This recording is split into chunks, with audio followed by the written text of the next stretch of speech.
Comenzamos el repaso a las noticias contándoles que el Tribunal Supremo ha anulado la condena por violencia de género contra un hombre tras confirmarse que la denuncia era falsa. Según publica la Gaceta, la mujer reconoció en el año 2024 que se había autolesionado para incriminar a su pareja y que fue condenada, por tanto, por denuncia falsa. El caso se remonta a 2016, cuando el juzgado basó la sentencia únicamente en su testimonio y en un parte médico. De hecho, el Supremo critica que no se practicaran más diligencias y reprocha a la Fiscalía que se opusiera a la revisión pese a la confesión de la propia mujer, que reconoció que había puesto una denuncia en falso. El alto tribunal advierte de que las investigaciones en violencia de género deben ser completas y exhaustivas y no depender solo de la declaración de la presunta víctima, para evitar así manipulaciones y garantizar los derechos de todos los españoles, ya sean hombres o mujeres. Bueno, el caso es espeluznante. 2016, una mujer se presenta en el hospital con lesiones, hay un parte médico de esas lesiones, esa mujer dice que es su pareja quien se las ha infligido. La justicia, teniendo en cuenta únicamente el testimonio de la mujer y el parte médico, pues condena al hombre por malos tratos.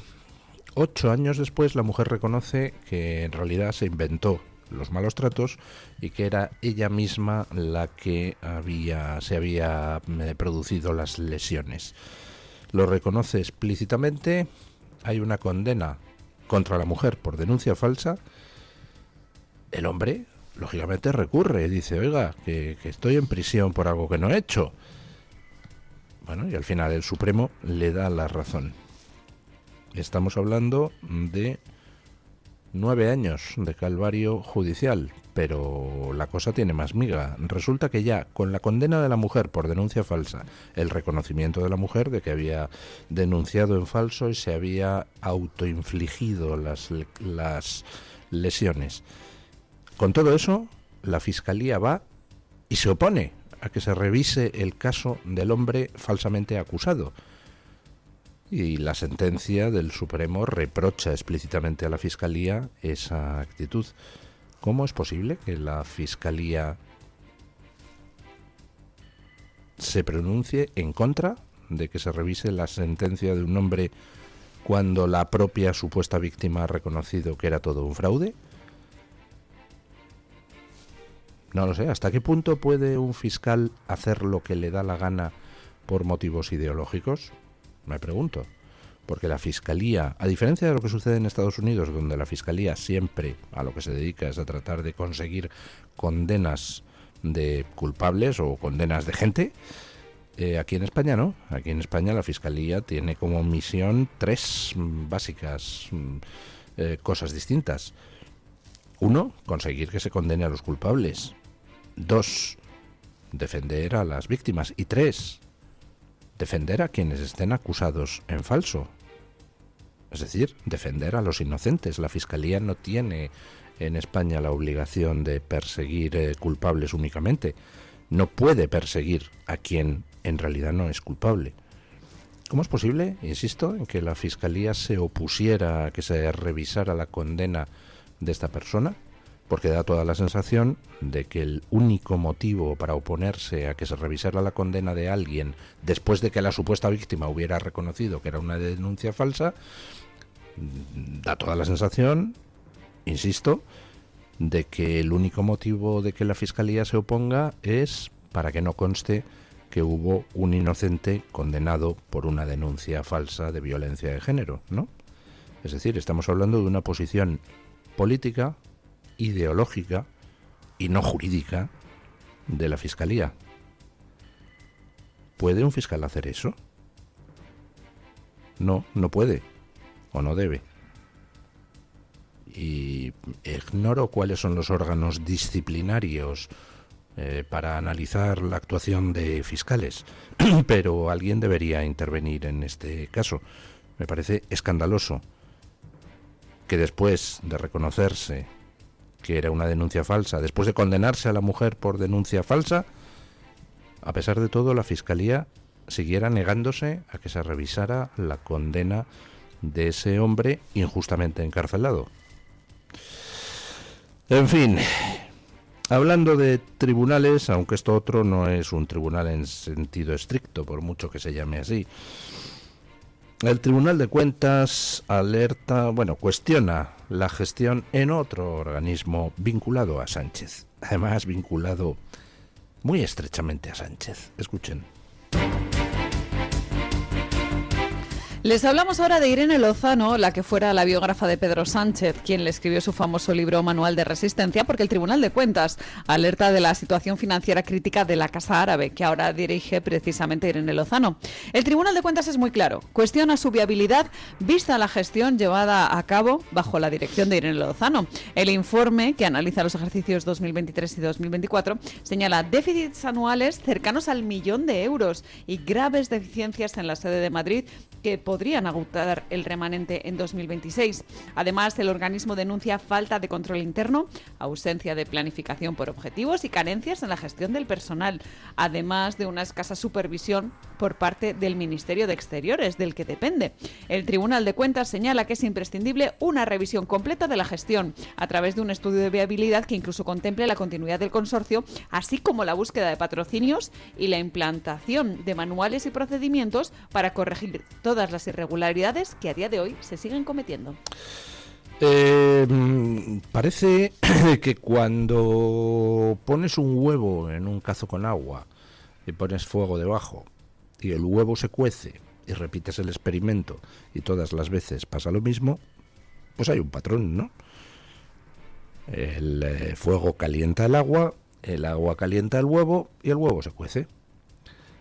Hay una relación causa-efecto que se puede deducir de la observación que apunta a que el experimento se repite siempre. Pues con Sánchez pasa lo mismo. Es que no falla, el patrón es siempre similar. Sánchez coloca a un amigo, Sánchez coloca a un siervo fiel, Sánchez coloca a alguien que le ha hecho favores o del que se fía a muerte al frente de organismos públicos que por supuesto no saben gestionar, y el resultado inevitable es el colapso financiero o la quiebra de esos organismos. Hay una relación causa-efecto. Sánchez pone los amigos mal gestionan el organismo y el organismo acaba quebrando. En este caso concreto no se trata de alguien, como en el caso de Correos, que era amigo de tiempo inmemorial de Sánchez. Se trata de alguien que le hizo a Sánchez enormes favores. A Sánchez y en general al sistema, porque Irene Lozano tiene un historial peculiar. Irene Lozano fue esa persona que dio el pistoletazo de salida para la dinamitación de UPyD, para el dinamitado de UPyD.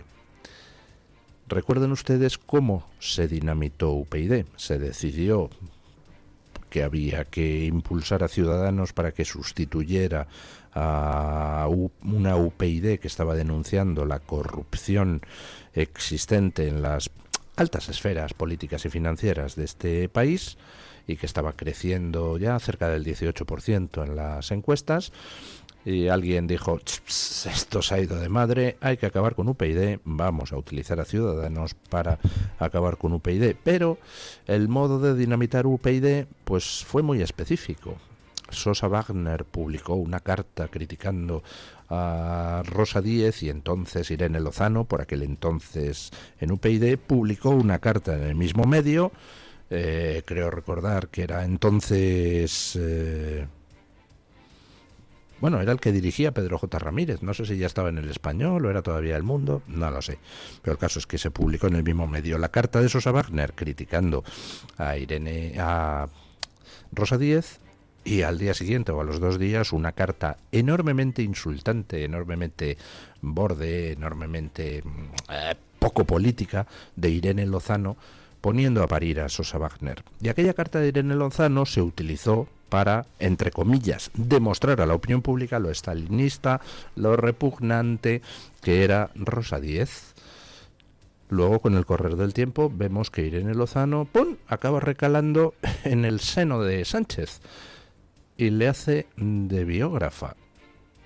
y Sánchez pues la coloca en distintos sitios. La colocó en algo relacionado con deportes, creo recordar, en un momento determinado. Y también fue representante de la marca España. Representante de la marca España, y luego en la Casa Árabe, lo cual, pues mirando hacia atrás, sugiere una posibilidad bastante obvia, que es que aquella carta de Irene Lozano insultando a Sosa Wagner de manera muy agria, pues en realidad no tenía otro objetivo que dinamitar UPyD, dar el pistoletazo de salida, y luego pues Irene Lozano, en fin, fue premiada por aquella labor impagable dinamitando un partido que escapaba al control de determinadas instancias.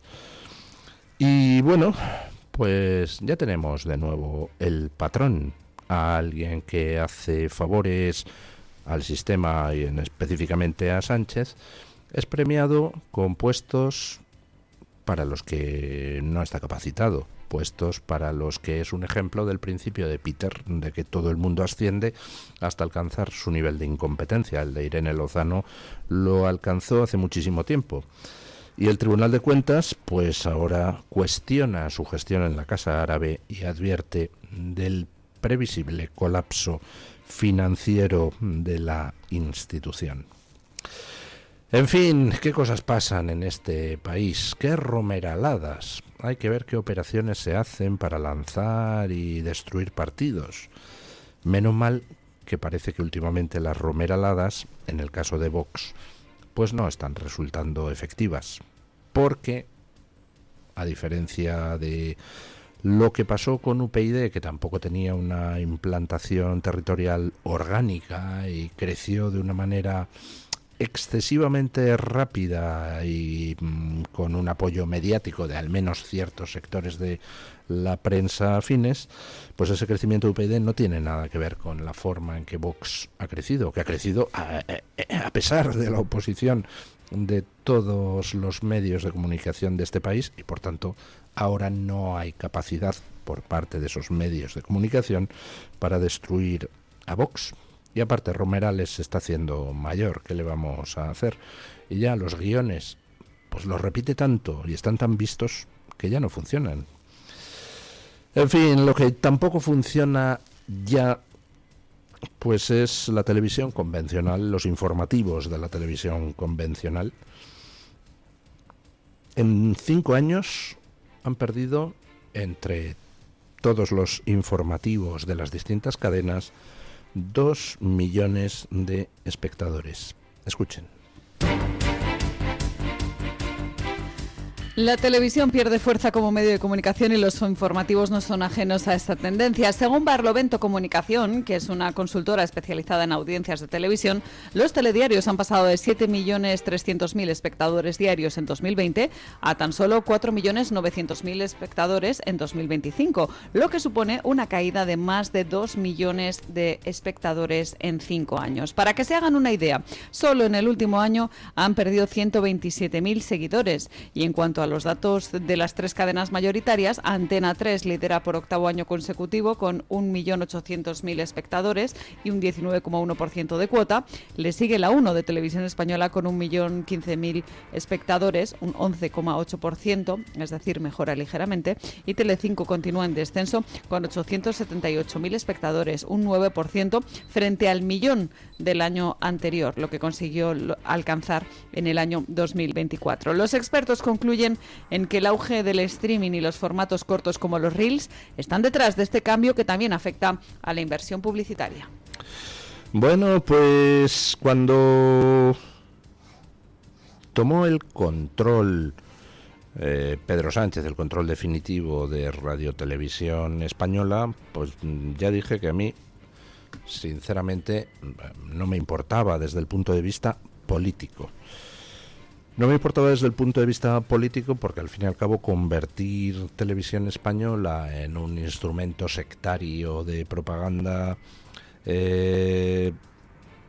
sanchista, pues no iba a contribuir a que ganara un solo voto ni el sanchismo, ni el PSOE, ni la izquierda en general, porque lo que iba a hacer era simplemente votantes hooligans que antes veían otras cadenas, pues ahora verían televisión española. Es decir, quien se tenía que preocupar políticamente y mediáticamente de ese tipo de operación, pues era, yo qué sé, La Sexta, que perdería audiencia, o Cuatro, que perderían audiencia en favor de televisión española. Desde el punto de vista del voto, desde el punto de vista electoral, desde el punto de vista político, pues daba igual que televisión española fuera sectaria en un 80% que sectaria en un 100%.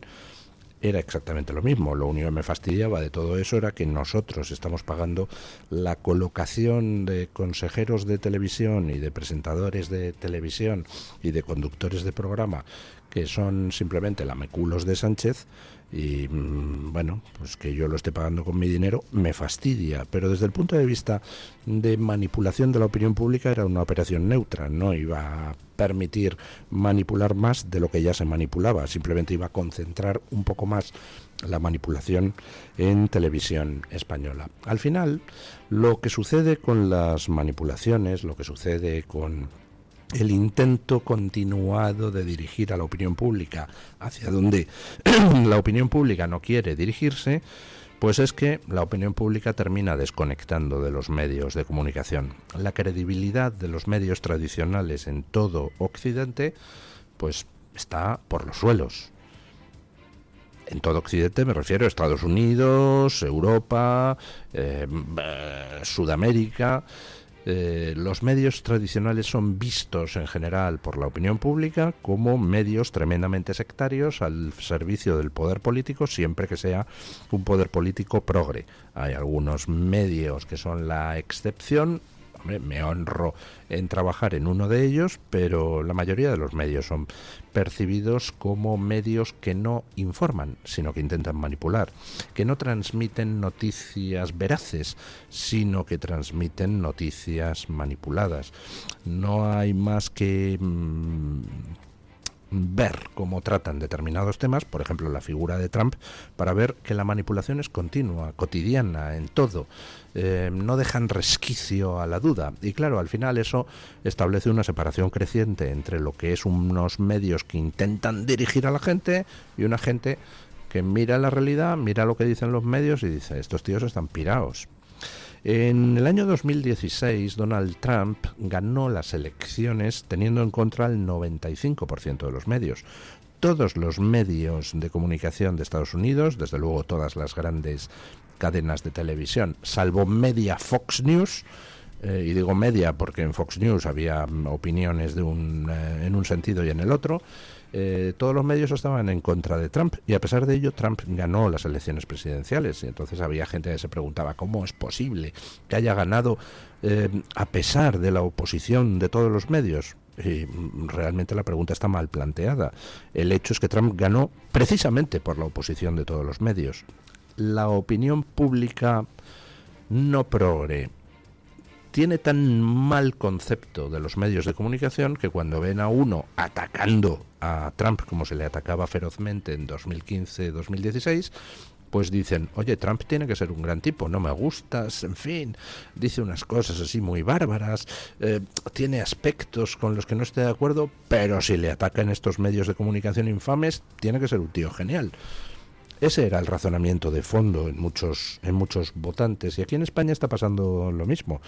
Hay una evidente desconexión entre unas redacciones de los medios tradicionales que están copadas casi unánimemente por periodistas progres y la opinión pública. La proporción de progres en las redacciones de los medios de comunicación tradicionales es altísima, igual que pasa por ejemplo en las universidades americanas. La proporción de votantes del Partido Demócrata en algunas llega, entre los profesores de algunas universidades, llega casi al 95%, lo cual indica que algo no marcha bien.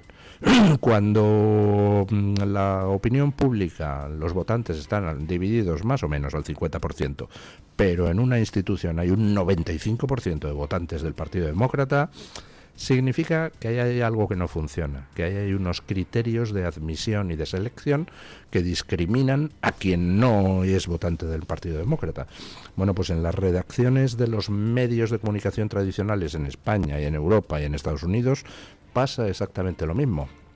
periodista que entra, periodista que tiene que ser progre o fingir ser progre, porque si no le machacan.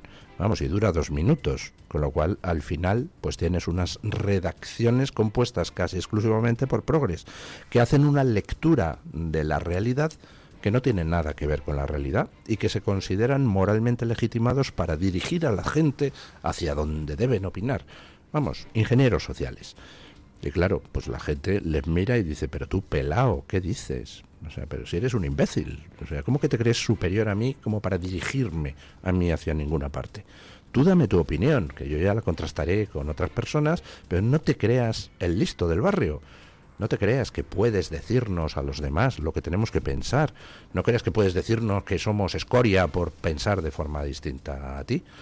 La escoria lo eres tú, que te crees tan listo como para dirigir a los demás, cuando en realidad eres más bien tirando a tontín. Bueno, en España las televisiones han perdido 2 millones de espectadores en los últimos 5 años, los informativos de las principales cadenas televisivas. Por hablar en términos relativos, 2 millones de espectadores perdidos significa que han perdido el 30%, casi el 30% de la audiencia que tenían hace 5 años. Y más que perderán. La realidad es la que es. Y tú puedes intentar, hombre, dirigir un poco a la gente. Puedes decir, hombre, yo es que veo esto que no ve la gente, entonces se lo voy a comunicar. Bueno, pero sin soberbias, sin tonterías, dando tu opinión y que la gente opine. Si te empeñas en ser ingeniero social, malo, malo, malo. Porque si tiras mucho de las cuerdas se rompen y entonces tú continúas avanzando en una dirección mientras que la gente se ha quedado parada en otro sitio o a lo mejor va en sentido contrario al tuyo. Bueno, por eso cuando la gente dice, oh por Dios, es que Sánchez controla las televisiones, ¿y qué? Ya no le sirve de nada. Ahora la gente se informa por otras vías. Se informa por Twitter y se informa por TikTok y se informa por YouTube y se informa con podcasts. Y ya no vale nada de los medios tradicionales de manipulación. Ni vale la manipulación a través de las universidades. Por ejemplo, esos historiadores que se creen que ellos tienen el monopolio de la interpretación histórica. Ahora todo el mundo puede acceder a otras fuentes a través de las redes. Por ejemplo, esos periodistas que se creen que tienen el monopolio de lo que se puede opinar y lo que no. Todo eso son dinosaurios, están condenados a la extinción. La gente es mucho más inteligente, mucho más práctica, tiene mucho más sentido común de lo que se piensan algunos tontainas que creen ser los más listos de la clase. A la gente le tienes que dar tus opiniones, pero se las tienes que argumentar, se las tienes que presentar junto con las pruebas, junto con los datos que apoyen que tus opiniones son ciertas. Y la gente contrasta, y si estás diciendo tonterías, pues lo que hará la gente será dejar de escucharte. Bueno, parece que no funciona demasiado esto de que los ingenieros sociales nos indiquen qué tenemos que comer. Ha quebrado la mayor granja de insectos de Europa, a pesar de la cantidad de dinero que se le inyectó en forma de subvenciones. Escuchen. La mayor granja de insectos de Europa, la francesa Insect, se declara insolvente y entra en liquidación judicial. Curiosamente, esta empresa había recibido cerca de 200 millones de euros en fondos públicos y más de 600 millones en financiación total. Y pese a esa importante ronda de financiación, se declara en quiebra. De hecho, el proyecto que prometía revolucionar la industria alimentaria con proteínas que ellos consideraban sostenibles, nunca llegó a ser rentable. En su mejor año facturó solo 17 millones frente a pérdidas acumuladas de más de 79 millones de euros en 2023. El fracaso se atribuye a la falta de estrategia y a una apuesta prematura por una planta gigante en Francia. La compañía, respaldada por figuras como el actor Robert Downey Jr., no consiguió que el mercado pagara la narrativa verde. Los expertos ven en Insect un ejemplo del desajuste entre la falta de estrategia, la implantación artificial de las políticas woke y el fallo de la ejecución en Europa.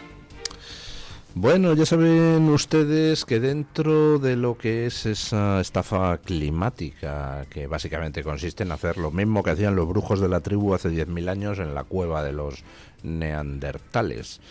Tíos, hay sequía, eso es porque sois una panda de pecadores, yo soy el brujo de la tribu, entonces pues aquí tenéis el cesto donde podéis dejar vuestro óvulo en forma de grano o de carne de animal, porque yo soy el que puede interceder ante los dioses para que no os castigue por vuestros pecados. Ese brujo de la tribu pues ahora adopta múltiples formas. Por ejemplo, estafador climático. Ojo, que por vuestros pecados, vuestro consumo capitalista estáis destruyendo el planeta, pero tranquilos, que si me dais vosotros vuestros impuestos, yo os los administro aquí y garantizaré que no se acabe el mundo, porque yo tengo línea directa con los dioses. Y bueno, pues ha habido gente que ha hecho dinero, pero a expuertas con la estafa climática. Vean, por ejemplo, el ex vicepresidente americano Al Gore, premio Nobel de la Paz, que advertía en 2007 de que para 2014, con las emisiones de CO2 tal como estaban, desaparecería el hielo del Ártico en verano. Estamos en 2025 y no solo no ha desaparecido el hielo del Ártico en verano, sino que hay más hielo en el Ártico del que había en 2007, cuando hizo su predicción el estafador. Y lo gracioso son todos los subestafadores que se dedicaban a promocionar al estafador y a defender sus estafas. Ha habido muchísima gente haciendo una pasta enorme. Por ejemplo, con todo esto de los insectos, básicamente el razonamiento es: Dios mío, para consumir carne hay que alimentar vacas. Las vacas se tiran pedetes. Como se tiran pedetes y el metano es un gas de efecto invernadero, entonces los pedetes de las vacas van a destruir el planeta. Pero la culpa no la tienen las vacas, sino los humanos que comemos vacas. Si no comiéramos vacas, no habría que criarlas y no se tirarían pedetes. Conclusión: comamos insectos. Bueno, deben de haber hecho algunos con el rollo de los insectos unas fortunas cuantiosísimas. Vamos, de hecho, pues no sé, pero las subvenciones han sido brutales. Pero claro, una cosa es lo que te venden los estafadores y otra cosa lo que la gente quiera comprar. Y a la gente, pues hombre, tampoco es que le entusiasme mucho eso de comer insectos. De hecho, si le entusiasmara, pues los comeríamos como locos desde mucho antes de que aparecieran estos estafadores, ¿verdad? Y solamente se comen insectos pues en algunos sitios muy concretos. Por ejemplo, pues en México algunos platos se comen con algunos tipos muy concretos de insectos. México también, pues hombre, se utilizan hormigas como aperitivo, hormigas tostadas. En algunos sitios de Indonesia pues se comen algunos gusanos de la madera. Bueno, en fin, costumbres locales y esas cosas tan folclóricas. Pero los seres humanos lo que nos gustan son los filetes de solomillo y el rape, que quieren que les diga. Y aquí en Europa se comen insectos. Pues hombre, siempre se han comido también insectos en algunos sitios. Por ejemplo, hay un queso en la isla de, no sé si es Córcega o es Cerdeña, que es un queso con gusanos, pero gusanos reales. Y bueno, pues también se comen esas cosas. Pero, en fin, no sé. Digamos que lo tenemos así un poco como comida de segunda, ¿verdad? Bueno, pues fin al experimento alimenticio de los insectos. Quiebra la mayor granja de insectos de Europa. A ver si nos dejan de dar la matraca. Por cierto, los que nos dicen las bondades de comer insectos son esos que se reúnen en el foro de Davos cada año, que mientras se comen unos solomillos extraordinarios, solomillo Wellington, pues nos colocan a los demás esas granjas con las que supongo algunos habrán hecho fortunas con las subvenciones.